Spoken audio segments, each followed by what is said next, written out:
Morning বন্ধুরা, কেমন আছো সবাই? আশা করি সবাই খুব খুব ভালো আছো। তো অনেক দিন পর আবার একটা বড় ব্লগ নিয়ে আসবো তোমাদের সামনে। তো এখন আজকে হচ্ছে সোমবার, আর এখন 10টা 15 হয়ে গেছে। এখন মেয়েকে দিতে যাব স্কুলে। আর সকাল থেকে আজকে একটু শরীরটা মানে দুদিন ধরেই খারাপ, জ্বর, তোমরা তো জানোই। ওই জন্য উঠতে দেরি হয়ে গেছে। ছেলে তো পড়ে যাবে স্কুল। তো চলো আগে মেয়েকে এখন স্কুলে নিয়ে যাই, দেরি হয়ে যাবে না হলে। সকাল সকাল আমার গোপাল সোনাও কিন্তু উঠে গেছে। এখনও গোপাল সোনার গায়ে সোয়েটার আছে, যেহেতু হালকা ঠান্ডা। এই যে চলো এবার বেরিয়ে যাই স্কুলে। আজকে দিদিদের সব পরীক্ষা। এইখান দিয়েই যাবো আজকে। দিলীপ কাকুর দোকানে যাবো না, ওই জন্য। দিলীপ কাকুর দোকানে যেতে হবে না। বলে বাবা লে, গদ গদ করে যাচ্ছে আমার মাথা। আর ভিডিও করছে আর আমার মা দেখো গদ গদ করে। মা গাড়ি আছে। তো মেয়েকে স্কুলে নিয়ে প্রায় চলে এসেছি। আর এই যে দেখো এখানে মায়ের মন্দির আছে, তাই তোমাদেরকে ছবিটা দেখালাম, ঠিক শান্তিসঙ্গের মোড়ে। তো আজকে একটু তাড়াতাড়ি চলে এসেছি। এখনও মানে আগের যাদের মর্নিং ক্লাস তাদের এখনও ছুটি হয়নি। আর এই যে আমার মেয়ের স্কুলটা তোমাদেরকে একবার দেখাই।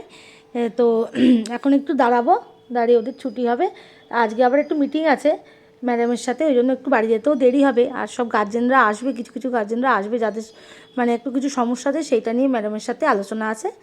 তো চলো মেয়েকে স্কুলে ঢুকিয়ে নিই।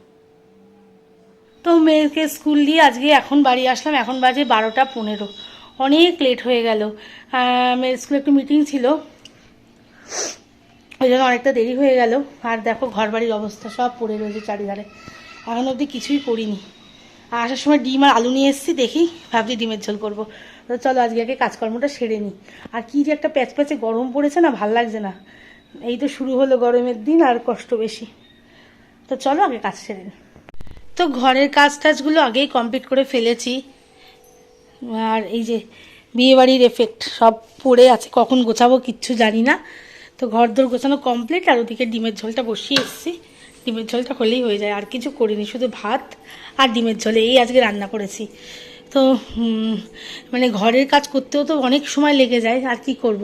আর আজকে যেহেতু তোমরা তো দেখলে মেয়ের স্কুলে গেছি, তা তোমাদেরকে মেয়ের একটা প্রজেক্ট দেখো। এই প্রজেক্টটা আমার মেয়ে করেছে, সবাই বলো কিন্তু কেমন হয়েছে প্রজেক্টটা।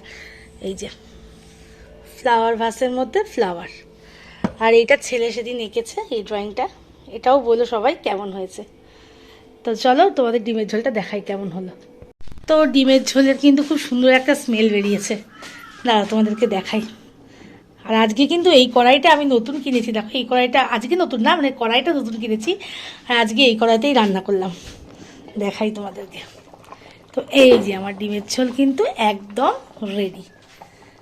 ব্যাস এই আজকের মেনু, ডিমের ঝোল আর ভাত আর পুঁই মিচুরির চচ্চড়ি করেছি। চলো। তো বন্ধুরা এখন সন্ধে টন্ধে দেওয়া কমপ্লিট, আর মেয়ে এতক্ষণ পড়ছিল, মেয়ের ম্যাডাম এসেছিলো। তো এইবার আবার আমি পড়তে বসাবো, একটু পরে বসাবো অবশ্য। আগে দুধ দেবো, মেয়েকে দুধ টুধ খেয়ে নিয়ে পড়তে বসবে। তো এতক্ষণ ধরে মেয়ে পড়ানো কমপ্লিট হলো, এবার খাওয়া দাওয়ার ব্যবস্থা করতে হবে। মানে যেহেতু এক্সামের চাপ, সেহেতু পড়ারও খুব চাপ। মানে ক্লাস 1-এর বাচ্চার যে এত চাপ হতে পারে, মানে আমার ধারণার বাইরে ছিল, খুব চাপ। তো কাল ইভিএস পরীক্ষা, ওই জন্য আরও চাপটা বেশি, কারণ ইভিএসটা এবছর নতুন। তো এখন 11টা পুরো বেজে গেছে। তো চলো এখন খাওয়া দাওয়াটা রেডি করে গরম দেবো, গুছাবো, গুছিয়ে খেতে দেবো সবাইকে।